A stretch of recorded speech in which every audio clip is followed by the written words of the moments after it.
할렐루야. 4월 5일 부활주일 새생명 비전교회 주일 예배에 오신 모든 분들을 주님의 이름으로 축복하고 환영합니다. 우리 함께 기도로 예배를 시작하도록 하겠습니다. 사랑과 은혜가 많으신 하나님 아버지 감사드립니다. 이렇게 예수님 부활하신 그 부활주일 제대로 이렇게 한자리로 불러주심에 감사를 드립니다. 오늘 또 우리가 예배 중에 부활하신 그 주님을 인격적으로 만나게 되는 그 은혜를 저희들에게 허락하여 주시옵소서. 예수님의 이름으로 기도드렸사옵니다. 아멘. 오늘 주일 예배 오신 여러분 한 분 한 분을 진심으로 축복하고 환영합니다. 저희 오늘 부활주일인데 다 같이 좌로 보시면서 이렇게 인사하셨으면 좋겠습니다. He has risen. He has risen. He has risen.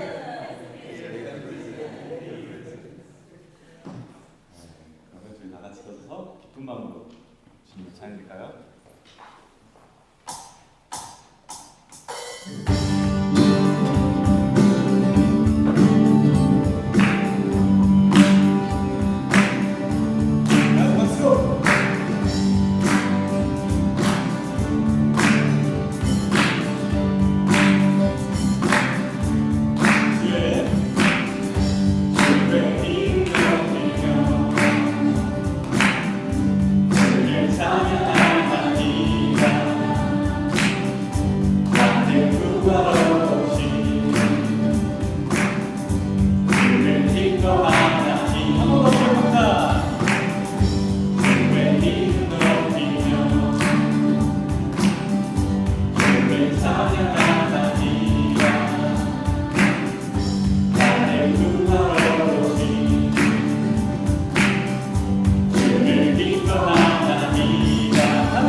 사랑과 은혜가 풍성하신 하나님 아버지, 오늘도 저희에게 생명 주셔서 하루를 허락하시고 하나님을 예배하기 위해 한자리에 모이게 하심에 감사드립니다. 특별히 오늘은 예수님께서 죽음을 이기시고 다시 살아나신 부활의 기쁨을 기념하는 부활절 주일로 하나님께 예배드립니다. 이 시간 주님 앞에 나와 예배할 수 있는 은혜에 감사드리는 저희 모두가 되게 하여 주시옵소서. 하나님, 이 시간 저의 마음을 준비시켜 주셔서 온전히 하나님께 드려지는 예배가 되게 하여 주시고, 한 주간을 살아오며 각자의 삶 속에서 여러 가지 어려움과 고민, 상처와 아픔을 가지고 이 자리에 나온 성도들이 있습니다. 마음속 깊은 곳에는 말하지 못한 눈물과 무거운 짐을 안고 살아가는 분들의 마음을 저희를 누구보다 잘 아시는 주님께서 그 상한 마음을 위로하여 주시고 지치고 낙심된 마음을 회복시켜 주시옵소서. 욥이 이유를 알 수 없는 고난 속에서도 하나님을 향한 믿음을 놓지 않았던 것처럼 저희도 삶의 어려움 속에서 하나님을 향한 믿음을 잃지 않게 하여 주시옵소서. 저희가 생각하기에 기도가 응답되지 않는 것처럼 보일지라도 하나님께서 가장 선하신 길로 인도하고 계심을 믿고 하나님은 창조주이시며 저희의 삶의 주인 되심을 찬양하게 하여 주시옵소서. 말씀을 전하시는 목사님께 성령의 충만함과 영육간의 강건함을 허락하여 주시길 간구합니다. 목사님을 통해 하나님께서 저희에게 꼭 필요한 말씀을 들려주시옵시고 듣는 저희의 마음을 열어주셔서 그 말씀이 저희의 삶 가운데 위로가 되고 힘이 되고 믿음이 되게 하여 주시옵소서. 하나님께서 사랑하시는 새장면 비전교회를 축복하여 주시고 언제나 하나님만을 높이며 참된 예배를 드리는 공동체가 되기를 간구합니다. 서로를 돌보아보고 위로하며 함께 믿음으로 걸어가는 교회 되게 하여 주시옵소서. 오늘 드리는 이 예배를 주님께서 기쁘게 받아주시고 이 자리에 함께한 저희 모두가 하나님의 사랑과 은혜를 더 깊이 경험하는 귀한 시간 되기를 간절히 소망합니다. 저희의 삶을 불뜨시고 살아계신 예수님의 이름으로 기도드립니다. 아멘.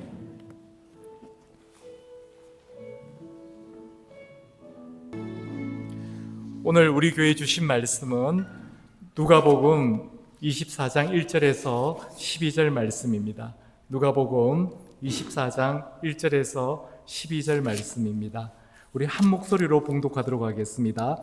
안식 후 첫날 새벽에 이 여자들이 그 준비한 향품을 가지고 무덤에 가서 돌이 무덤에서 굴려 옮겨진 것을 보고 들어가니 주 예수의 시체가 보이지 아니하더라. 이로 인하여 근심할 때에 문득 찬란한 옷을 입은 두 사람이 곁에 섰는지라. 여자들이 두려워 얼굴을 땅에 대니 두 사람이 이르되 어찌하여 살아있는 자를 죽은 자 가운데서 찾느냐. 여기 계시지 않고 살아나셨느니라. 갈릴리에 계실 때에 너희에게 어떻게 말씀하셨는지를 기억하라. 이르시기를 인자가 죄인의 손에 넘겨져 십자가에 못 박히고 제3일에 다시 살아나야 하리라 하셨느니라 한데 그들이 예수의 말씀을 기억하고 무덤에서 돌아가 이 모든 것을 11사도와 다른 모든 이에게 알리니 이 여자들은 막달라 마리아와 요한나와 야고보의 모친 마리아라. 또 그들과 함께한 다른 여자들도 이것을 사도들에게 알리니라. 사도들은 그들의 말이 허탄한 듯이 들려 믿지 아니하나 베드로는 일어나 무덤에 달려가서 구부려 들여다보니 세마포만 보이는지라. 그 된 일을 놀랍게 여기며 집으로 돌아가니라. 아멘. 앉으시겠습니다. 아버지 하나님, 오늘 이 예배 가운데 정말 하나님 은혜를 부어주셨어. 오늘 이 자리에 있는 모든 자들이 정말 부활의 주님을 만날 수 있도록 은혜 베풀어 주시옵소서. 저희들의 생각과 마음을 온전히 주관하여 주셨어. 정말 그 부활의 주님을 만나는 저희들이 될 수 있도록 그 기쁜 소식을 온전히 저희들 마음으로 믿는 자들이 될 수 있도록 역사하여 주시옵소서. 예수님의 이름으로 기도드렸사옵니다. 아멘. 할렐루야. 네, 부활주일입니다. 여러분은 예수님의 부활을 정말 믿으십니까? 프랭크 모리슨이라는 영국의 저널리스트가 있었습니다. 이 사람은 처음부터 예수님의 부활을 믿었던 사람은 아니었습니다. 오히려 부활은 만들어진 이야기다, 허구라고 생각했던 사람이었습니다. 그래서 그 허구성을 파헤치기 위해서 예수님의 마지막 일주일을 하나하나 조사하기 시작했습니다. 그렇게 10년을 추적한 결과 오히려 그 자신이 180도로 바뀌게 됩니다.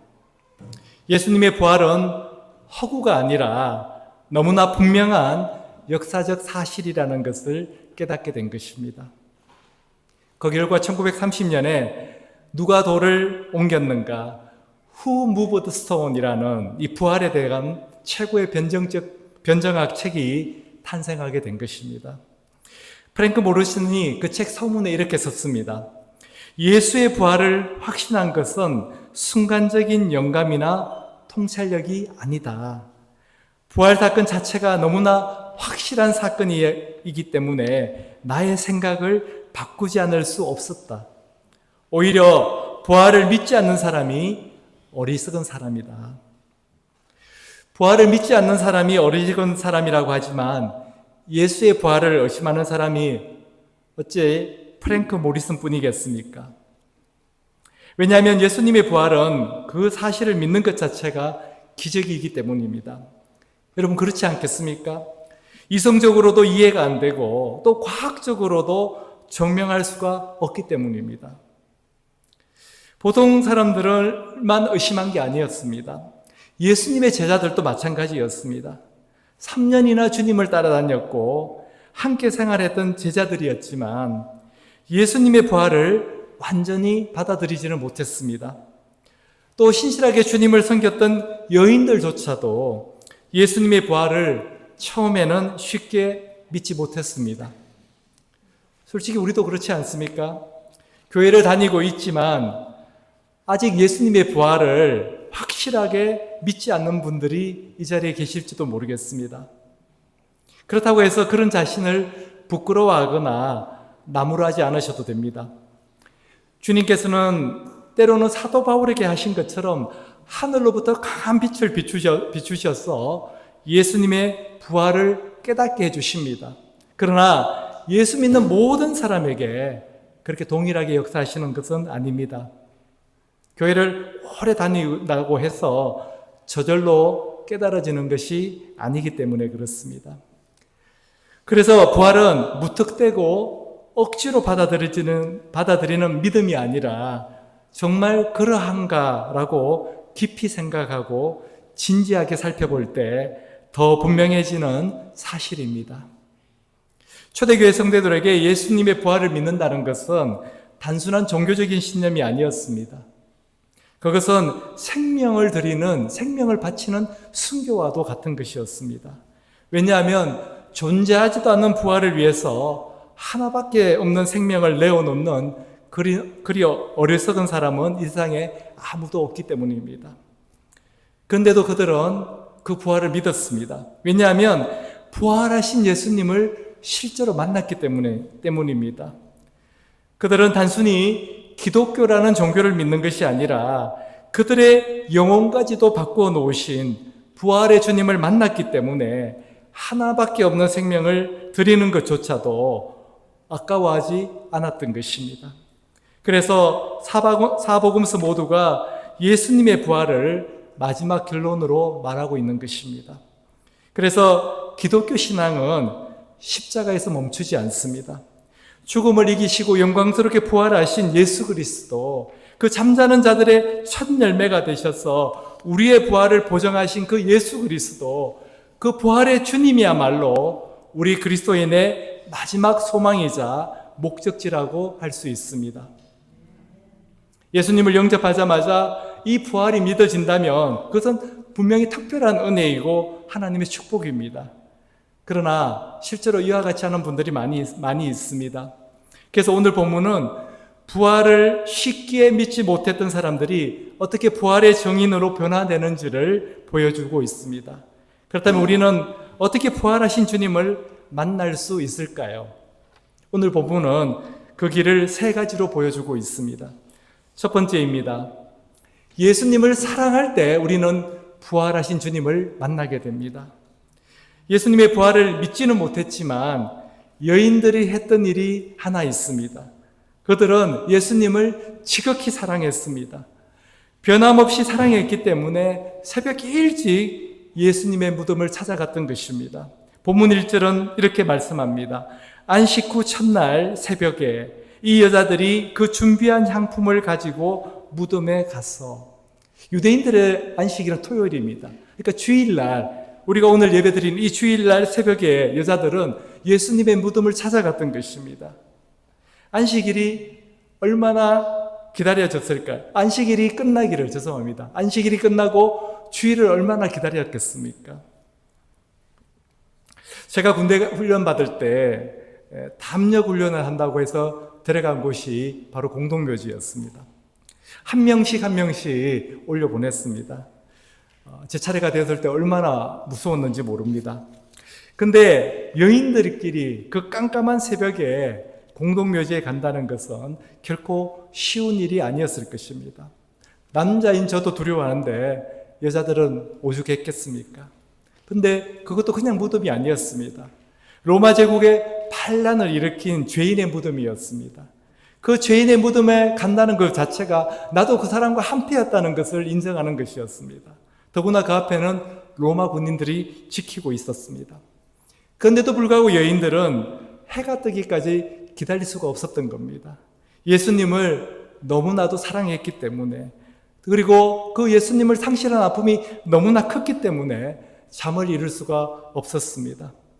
비록 예수님의 부활에 대해서는 잘 몰랐지만 예수님을 향한 그 지극한 사랑 때문에 그들은 무덤을 찾아간 것입니다. 우리 하나님께서 그들의 그 마음을 아시고 그래서 그들에게 제일 먼저 부활의 소식을 들려주신 것입니다. 저는 이 여인들을 보면서 한 가지 깨닫게 된 것이 있습니다. 그것은 우리의 믿음이 부족할 수가 있다는 겁니다. 그렇다면 우리의 신앙 가운데 의리라도 있어야 된다는 것입니다. 근데 지금 주님의 제자들, 3년 동안이나 주님과 동고동락했던 제자들은 무엇을 하고 있는 것입니까? 주님이 십자가에서 달려 돌아가시자 다 도망가서 그들은 문을 꽁꽁 걸어 잠그고 그 안에서 벌벌 떨고 있는 상황입니다. 그러나 이 여인들은 십자가 옆에서 끝까지 주님의 곁을 지켰습니다. 그리고 그 새벽에 다시 주님을 찾아온 것입니다. 그래서 예수님의 부활을 먼저 들은 것도, 예수님의 부활을 먼저 증언한 것도 제자들이 아니라 바로 이 여인들이었습니다. 그런데 부활의 첫 증인이 여인들이었다는 사실은 당시 그 문화를 조금만 이해해도 좀 의아하게 생각되는 부분입니다. 하나님 왜 그렇게 하셨을까? 이런 생각이 듭니다. 왜냐하면 당시 여인들은 숫자에도 들어가지 않을 만큼 존재감이 없었기 때문입니다. 우리나라에만 남존여비 사상이 있는 것이 아니었습니다. 당시 여인들의 말은요, 법정에서 증거로조차도 채택이 되지 않았습니다. 근데 마태, 마가 모두가 예수님의 부활을 먼저 본 사람이 이 여인들이었다고 기록하고 있습니다. 특히 오늘 이 누가복음의 저자인 누가는요, 단순한 의사가 아닙니다. 역사적인 사실을 매우 정확하게 기록하는 역사가였습니다. 그런 누가조차 이 사실을 있는 그대로 기록하고 있다는 것은 이것이 꾸며낸 이야기가 아니라 실제로 일어난 사건임을 보여주는 것입니다. 그렇지 않겠습니까? 이 이야기가 사실이 아닌데 사실처럼 보이려고 했다면, 만일 누가 그렇게 했다면 여인이 아니라 남자를 먼저 부활의 증인으로 내세웠을 것입니다. 그래야 사람들이 믿어주기 때문입니다. 그럼에도 불구하고 복음서들이 한결같이 이 여인들이 먼저 부활하신 주님을 만났다고 기록하고 있는 것은 이 사건이 숨길 수 없는 분명한 사실이라는 것을 우리에게 보여주는 것입니다. 이 여인들이 누구였나 하면 10절에 나오지 않습니까? 이 여자들은 막달라 마리아와 요한나와 야고보의 모친 마리아라. 또 그들과 함께한 다른 여자들도 이것을 사도들에게 알리니라. 여러분, 막달라 마리아가 어떤 여인이었습니까? 7 귀신이 들려서 정신이 온전하지 않았을 때 우리 예수님께서 치유해준 그 여인이었습니다. 야고보의 어머니 마리아는요, 예수님이 십자가를 지러 예루살렘으로 들어가실 때 2 아들을 데리고 와서 이런 부탁을 했습니다. 마태복음 20장 21절 말씀이죠. 예수께서 이르시되 무엇을 원하느냐? 이르되 나의 이 2 아들을 주의 나라에서 하나는 주의 우편에 하나는 주의 좌편에 앉게 명하소서. 이 여인은 우리 예수님을 다윗과 같은 정치적이고 군사적인 메시아로 오해했습니다. 그래서 예수님이 이스라엘의 왕이 되시면 자기 아들들한테도 한 자리씩 달라고 부탁했던 것입니다. 이처럼 여인들은 예수님이 누구신지에 대한 이해도 부족했고 부활에 대한 믿음은 더더욱 없었습니다. 그런데 그 여인들한테는 예수님을 향한 지극한 사랑, 변함없는 사랑이 있었습니다. 그 사랑을 붙들고 끝까지 그들은 예수님 앞으로 나아왔던 것입니다. 그래서 하나님께서는 그들의 사랑과 그들의 그 마음을 보시고 예수님의 부활을 그들에게 이야기해 주신 것입니다. 여러분, 저도 초신자일 때 그랬습니다.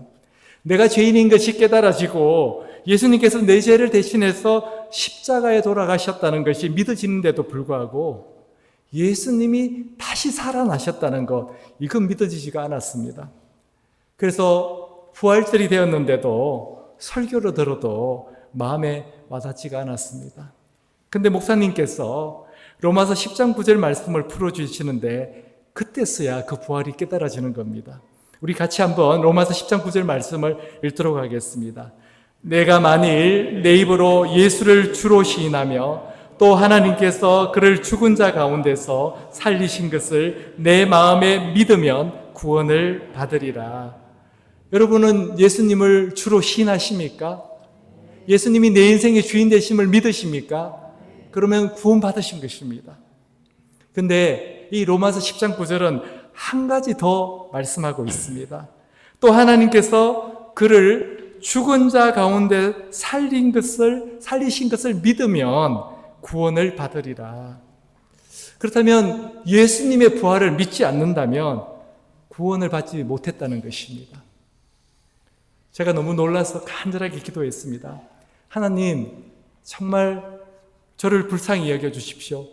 예수님이 제 인생의 주인 되심을 믿습니다. 그런데 제 믿음이 거기서 그치지 않고 부활까지 믿어지는 그 믿음을 허락하여 주십시오. 이렇게 기도했습니다. 그런데 신기하게도 기도하고 나니까요, 예수님이 제 죄를 대신해서 십자가에서 돌아가셨다는 것이 믿어지는 것처럼 예수님이 다시 살아나셨다는 것이 그대로 믿어지는 겁니다.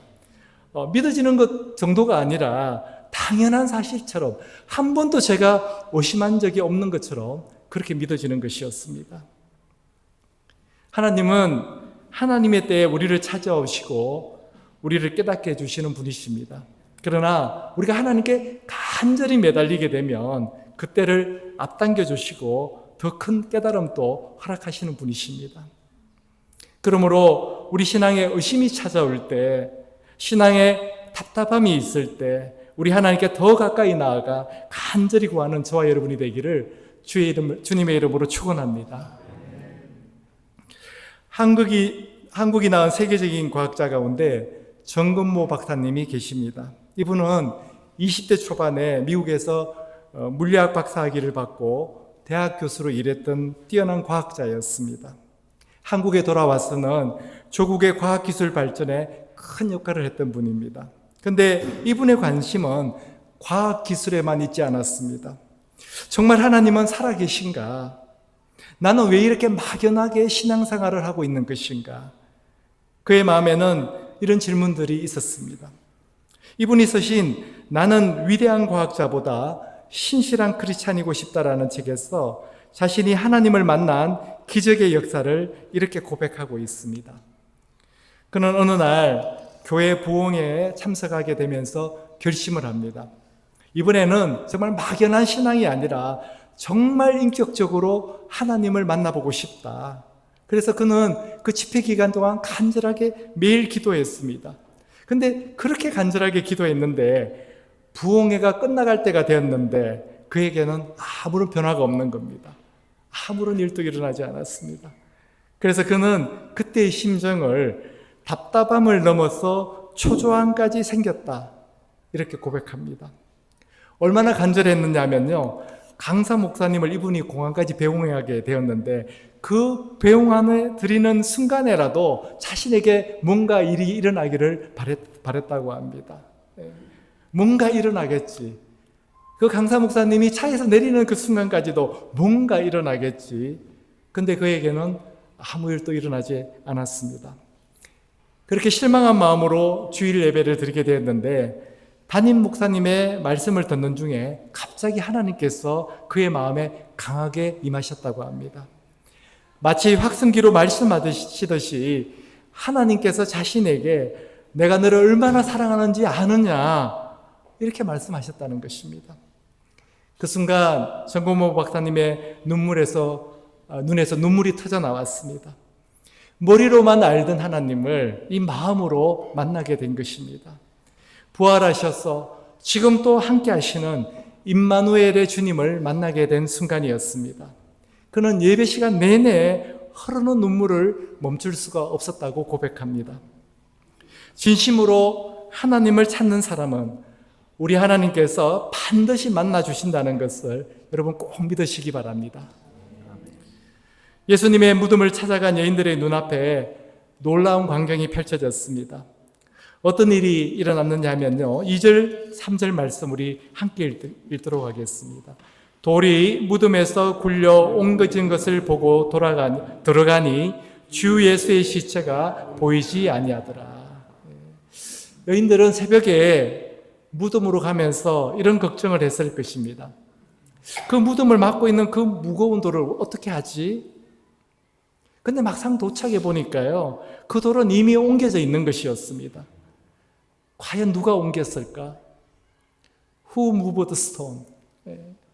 예수님께서는 무덤에서 나오시기 위해서 그 돌을 옮기실 필요가 없는 분이셨습니다.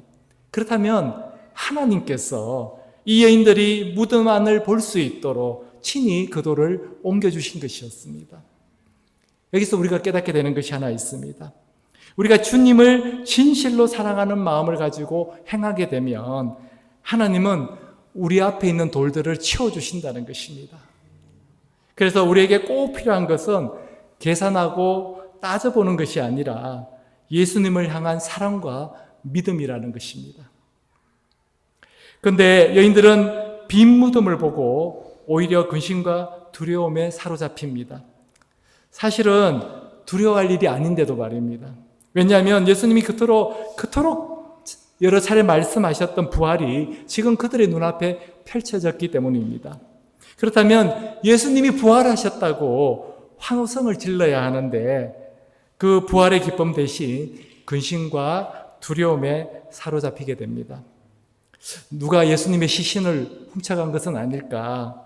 혹시 우리가 다른 무덤에 와 있는 것은 아닐까? 여인들은 모든 상상을 다했고 모든 걱정을 다했지만 정작 한 가지 그들이 해야 될 것을 하지 못하고 있었습니다.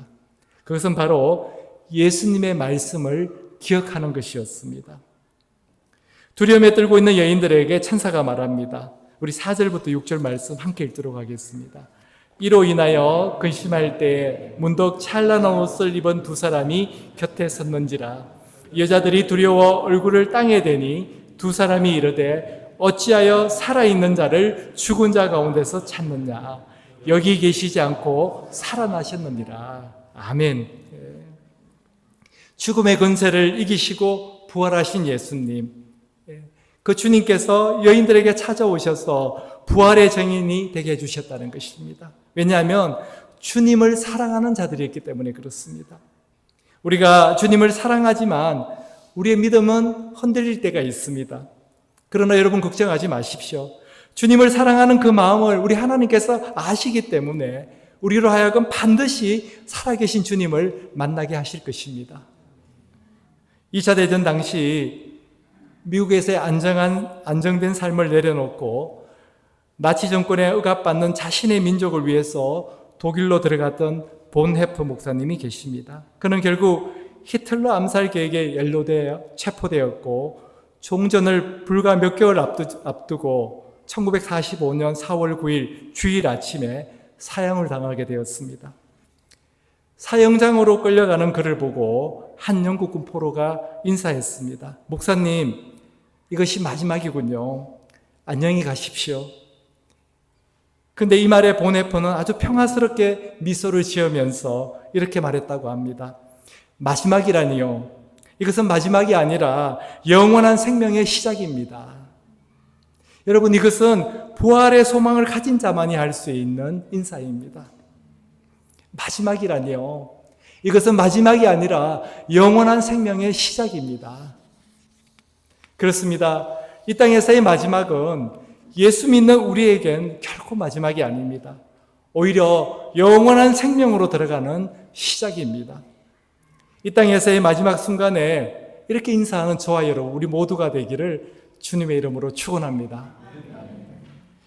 두 번째, 예수님의 말씀을 기억할 때 우리는 부활하신 예수님을 만나게 됩니다.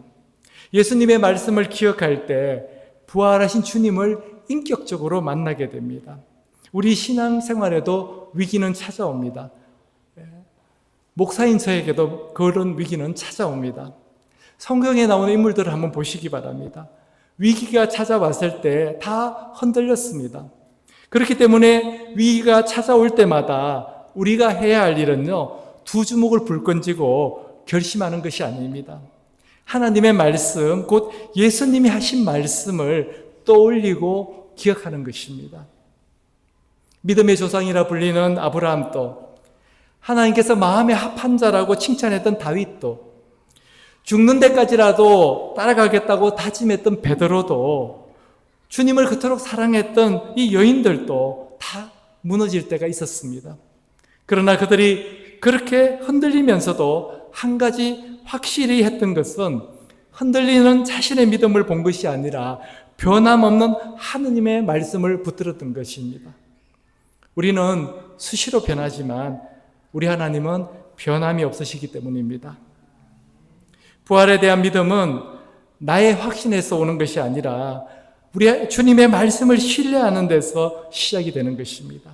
그래서 천사들은 여인들에게 그 말씀, 그 주님의 말씀을 기억해 보라고 권면했던 것입니다. 6절, 7절 말씀 제가 읽어드리도록 하겠습니다. 여기 계시지 않고 살아나셨느니라. 갈릴리에 계실 때에 너희에게 어떻게 말씀하셨는지를 기억하라. 이러시기를 인자가 죄인의 손에 넘겨져 십자가에 못 박히고 제3일에 다시 살아나야 하리라 하셨느니라. 제자들이 기억을 못해서 그렇지 사실 예수님께서는 정말 여러 차례 십자가와 부활에 대해서 제자들에게 말씀하셨습니다. 문제는 제자들이 그 말씀을 듣지 못한 것이 아니라 그 말씀을 마음에 두지 않았다는 것입니다. 복음서에는 수많은 이야기들이 나오지만 그 모든 이야기의 결론은 바로 십자가와 부활입니다. 그런데 우리가 그 말씀에 마음을 기울이지 않으면 아무리 반복해서 들어도 남지 않게 됩니다. 투자의 귀재라고 불리는 워렌 버핏과의 점심 식사는 세계적으로 너무나 유명한 일종의 자선 행사였습니다. 2022년을 마지막으로 중단되었는데요. 이 점심 식사는 해마다 경매를 통해서 그 기회를 얻게 된다고 합니다. 2022년 마지막 행사 때 여러분 얼마에 낙찰이 되었는지 아십니까? 자그마치 1900만 불에 낙찰되었다고 합니다. 점심 한 끼에 말입니다. 점심 한 끼에. 여러분, 그렇다면 사람들이 점심 한 끼에 이 엄청난 비용을 지불하는 이유가 무엇일까요? 그것은 워렌 버핏과의 대화를 통해서 비즈니스의 지혜를 배우고 삶의 철학을 배우기 때문입니다. 그렇다면 워렌 버핏이 하는 말을 한마디라도 놓치겠습니까? 그의 입에서 나오는 그 말 한마디 한마디를 경청하고 기억하려고 하지 않겠습니까? 우리가 하나님의 말씀을 들을 때에도 이런 태도로 말씀을 듣는다면 우리는 어떤 상황 속에서도 하나님의 말씀을 떠올리고 기억하게 될 것입니다. 천사들의 말을 듣는 순간 비로소 여인들이 예수님의 말씀을 기억하기 시작했습니다. 8절은 이렇게 말하죠. 그들이 예수의 말씀을 기억하고, 여인들이 예수님이 하신 말씀을 기억했다는 것은 지금까지 예수님이 여러 차례 말씀하셨는데도 불구하고 그 말씀이 이제서야 깨달아졌다는 것입니다. 그러자 그들은 예수님의 부활을 믿게 됩니다. 예수님의 부활은 우리에게는 기쁜 소식입니다. 복음이에요. 왜냐하면 예수님의 부활이 곧 우리의 부활이 되기 때문에 그렇습니다. 그러나 여인들이 그 기쁜 소식을 가지고 제자들에게 갔을 때 제자들의 반응은 뜻밖이었습니다. 11절은 이렇게 말씀합니다. 사도들은 그들의 말이 허탄한 듯이 들려 믿지 아니하나.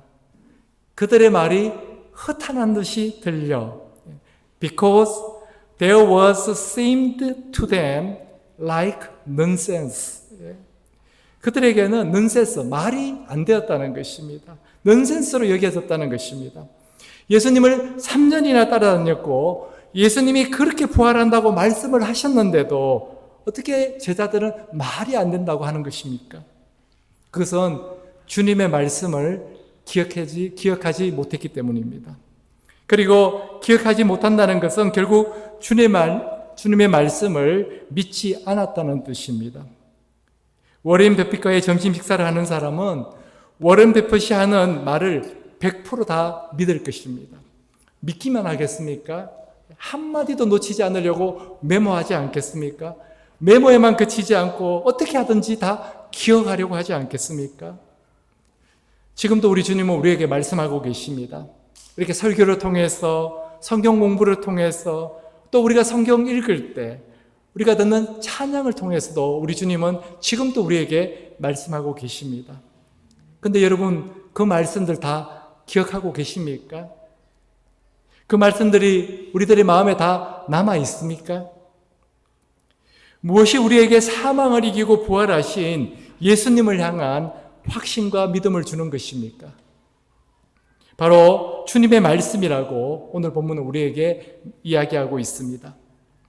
예수님의 말씀을 기억하게 될 때 예수님이 돌아가신 가장 혼란스럽고 암울한 그 시간에도, 두려움과 의심이 엄습해오는 그 깜깜한 새벽에도 He is not here. He has risen. 여기 계시지 않고 살아나셨느니라는 이 부활의 복음을 담대히 전할 수가 있는 것입니다. 그러나 주님의 말씀을 기억하지 못하고 믿지 않는다면 마가복음 16장 14절 말씀처럼 제자들이라 할지라도 책망받을 수밖에 없다는 것입니다. 그 후에 11제자가 음식 먹을 때에 예수께서 그들에게 나타나사 그들의 믿음 없는 것과 마음이 완악한 것을 꾸짖으시니 이는 자기가 살아난 것을 본 자들의 말을 믿지 아니함일러라. 결국 제자들은 어떻게 됐습니까? 부활하신 예수님을 직접 눈으로 보고서야 믿게 됩니다. 그들도 처음에는 믿지 못했지만 주님의 말씀을 깨달아지자 비로소 부활을 믿게 된 것입니다.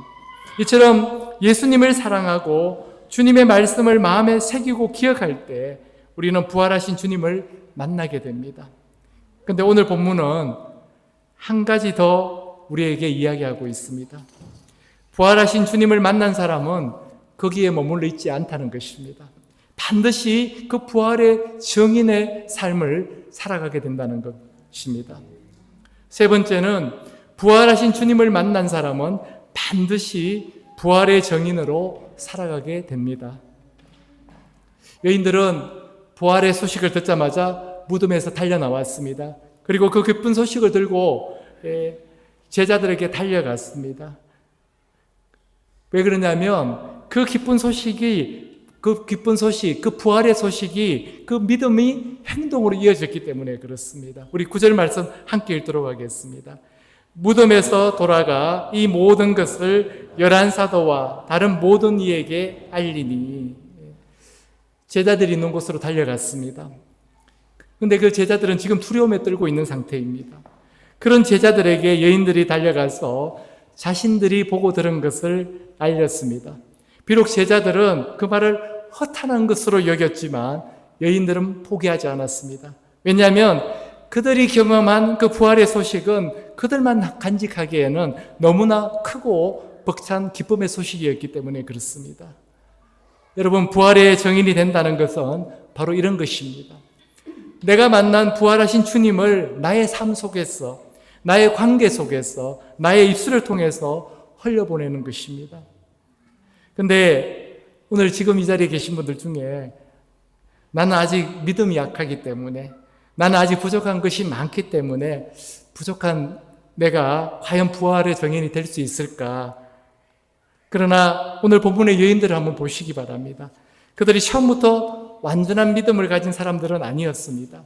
부활을 믿지 못했고 빈 무덤 앞에서 근심하고 두려워했던 사람들이었습니다. 그러나 부활하신 주님을 만났을 때 그들은 부활의 증인이 되었습니다. 하나님은 완벽한 사람을 증인으로 서시는 분이 아닙니다. 부활하신 주님을 만난 사람을 증인으로 서시는 분이십니다. 우리 사도행전 1장 8절 함께 읽도록 하겠습니다. 오직 성령이 너희에게 임하면 너희가 권능을 받고 예루살렘과 온 유대와 사마리아와 땅끝까지 이르러 내 증인이 되리라. 오직 성령이 너희에게 임하면, 우리 부활의 주님을 만나게 되면 우리는 정은의 삶을 살 수 있게 된다는 것입니다. 죽음을 이기시고 살아나신 예수님의 부활은 단순한 사건이 아닙니다.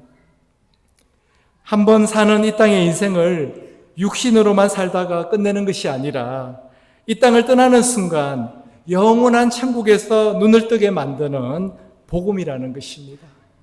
그런데 이 복음을 믿는 사람들이 걸어가야 될 길이 있다고 오늘 주님은 말씀하십니다. 그것은 바로 부활의 증인이 되라고 하십니다.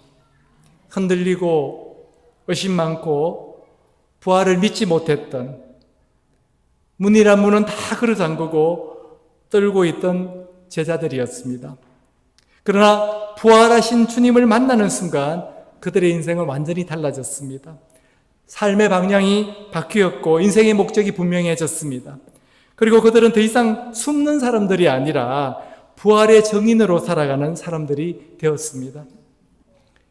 초대교회 성도들은 이 부활의 복음을 전거하다가 수많은 사람들이 박해를 받고 또 많은 사람들이 순교했습니다. 살기 위해서 그들은 무덤 속에서 정말 죽은 듯이 지내야만 했습니다. 그렇게 살다가 그 안에서 죽어야만 했습니다. 그러나 그들은 부활에 대한 확신을 가지고 믿었기 때문에 그 지하 무덤, 카타콤을 잠자는 집, 슬리핑 하우스라고 불렀습니다.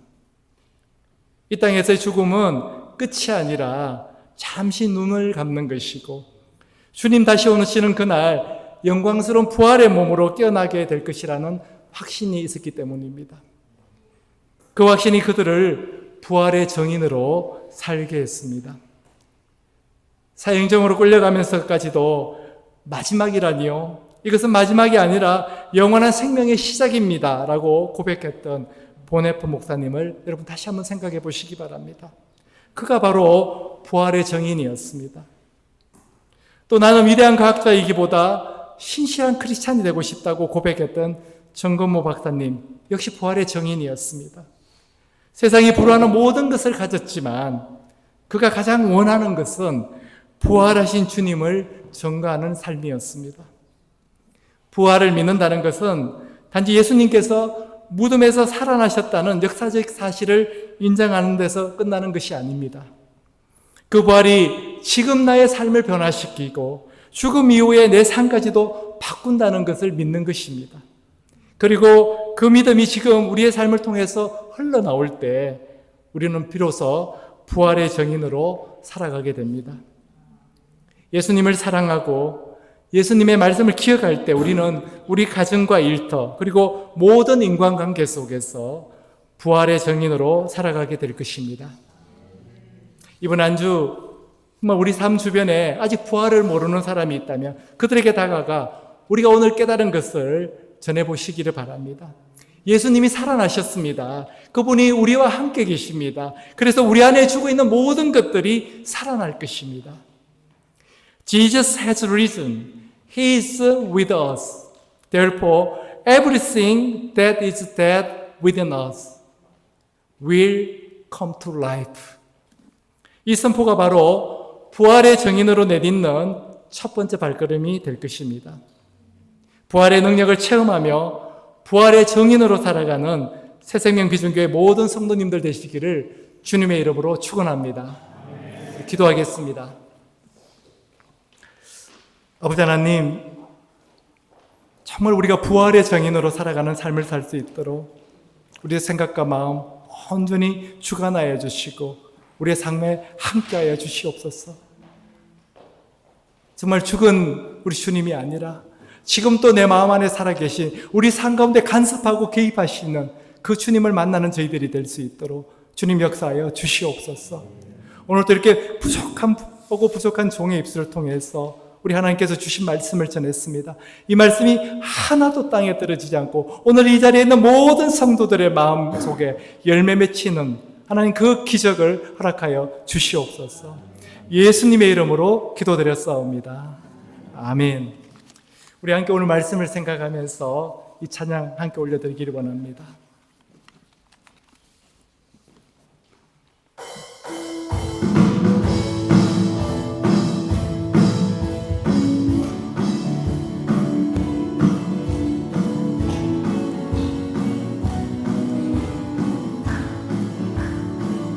주 하나님 독생자 예수 날 위하여 오시었네. 내 모든 죄 용서하시고 주에서 부활하신 나의 구세주 주 안에서 거듭난 생명 도우시는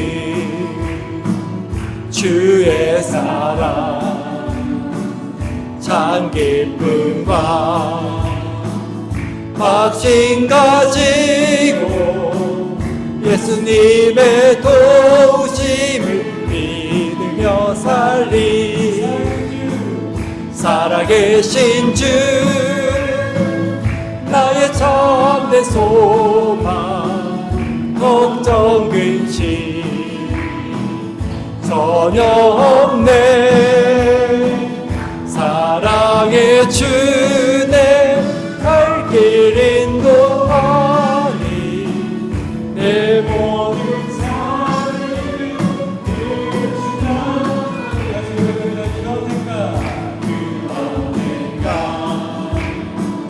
주 뵐 때까지 주를 위해 싸우리라.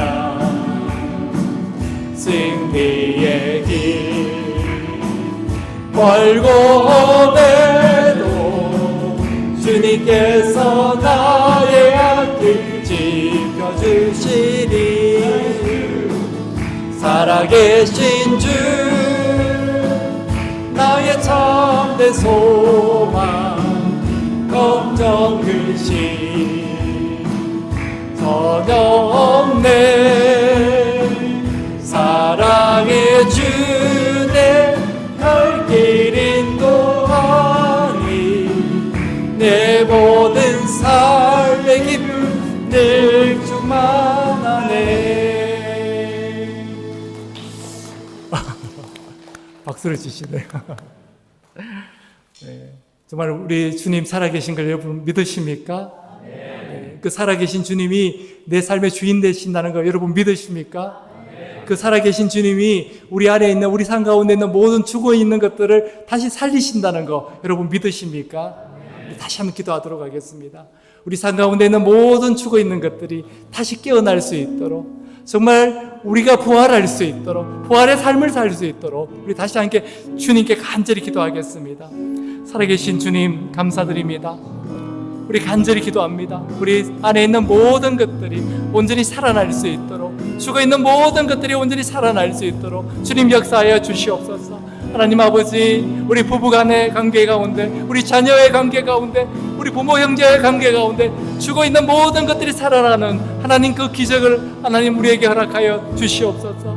아버지 하나님, 우리 일터에서 죽어있는 모든 것들이 살아나기를 원합니다. 하나님 아버지, 우리의 재정의 문제에서 죽어있는 모든 것들이 살아나기를 원합니다. 하나님 아버지, 우리 인간관계 모든 것들이 살아나기 원합니다. 하나님 아버지, 부활의 주님, 하나님 그 부활의 주님이 우리의 삶에 온전히 역사하시기를, 하나님 역사해 주시기를 하나님 아버지 간절히 바랍니다. 아버지 하나님, 이끌어 주시고 인도하여 주시옵소서. 우리가 그 생명의 주님, 부활의 주님으로 인해서 우리 안에 있는 모든 죽어있는 것들이 살아나는 역사, 하나님 아버지 그 은혜를 체험하는 저희들이 될 수 있도록 역사하여 주시옵소서. 아버지 하나님 감사드립니다. 하나님 아버지 감사드립니다. 우리 인생 가운데, 우리 삶 가운데 죽어져 있는 것들, 넘어져 있는 것들이 살아나고 다시 일어서는 역사, 그 부활의 주님을 믿음으로 붙들므로 인해서 우리의 삶이 부활을 경험하는 그 은혜를 누리게 하여 주시옵소서. 아버지 하나님, 오늘 또 이 자리에 있는 모든 성도들, 아버지 하나님 그 삶을 주관하여 주시고 그 발걸음을 인도하여 주시옵소서. 특별히 성도들 가운데 아버지 하나님, 육신의 연약함으로 인해서, 질병으로 인해서 고통받는 자들이 있습니다. 하나님 아버지 도와주시고 은혜 베풀어 주시옵소서. 온전히 취함을 입을 수 있도록 역사하여 주시옵소서. 오늘도 기쁜 마음으로 드리는 손길들을 축복하여 주시고 그 가정과 일터 가운데 조금의 부족함도 없도록 채워주시고 공급하여 주시옵소서. 예수님의 이름으로 기도드렸사옵니다. 아멘. 우리 함께 일어나셔서 우리 데살로니가 전서 5장 13절에서 18절 말씀 서로에게 사랑하는 마음으로 권면해 주시고 우리 폐성 부르고 축도로 예배 마치도록 하겠습니다. 여러분은 서로 화목하게 지내십시오. 형제자매 여러분, 여러분에게 권면합니다. 무질서하게 사는 사람들을 훈계하고 마음이 약한 사람을 격려하고 힘이 없는 사람을 도와주고 모든 사람에게 오래 참으십시오. 아무도 악으로 악을 갚지 말고 도리어 서로에게, 모든 사람에게 항상 좋은 일을 하려고 애쓰십시오. 항상 기뻐하십시오. 끊임없이 기도하십시오. 모든 일에 감사하십시오. 이것이 그리스도 예수 안에서 여러분에게 바라시는 하나님의 뜻입니다. 아멘.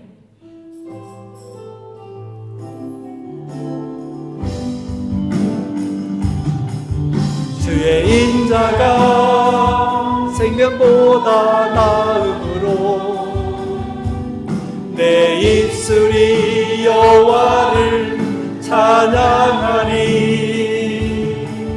내 평생에 주를 찬양하며 주의 이름으로 내 손 들리라.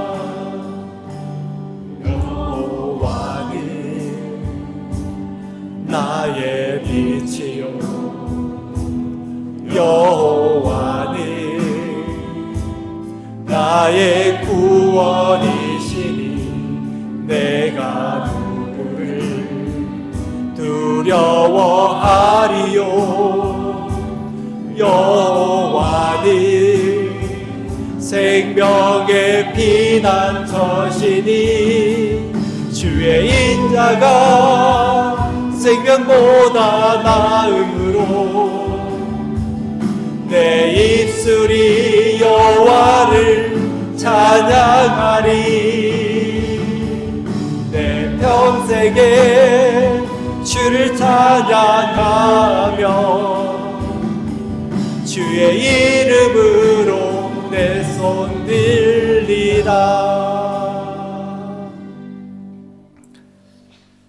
지금은 우리 예수 그리스도의 크신 은혜와 하나님 아버지의 놀라우신 사랑과 성령의 교통하심, 인도하심, 보호하심이 오늘 이 시간 정말 하나님을 사랑하고 우리 주님의 말씀을 기억하고 정말 부활하신 주님의 증인으로 살겠다고 결단하는 비록 연약하지만 그 마음을 다해서 결단하는 오늘 이 자리에 있는 모든 성도들 머리 위에 그리고 그 가정과 일터 위에 지금부터 영원토록 함께 하시기를 주님의 이름으로 축원하옵나이다.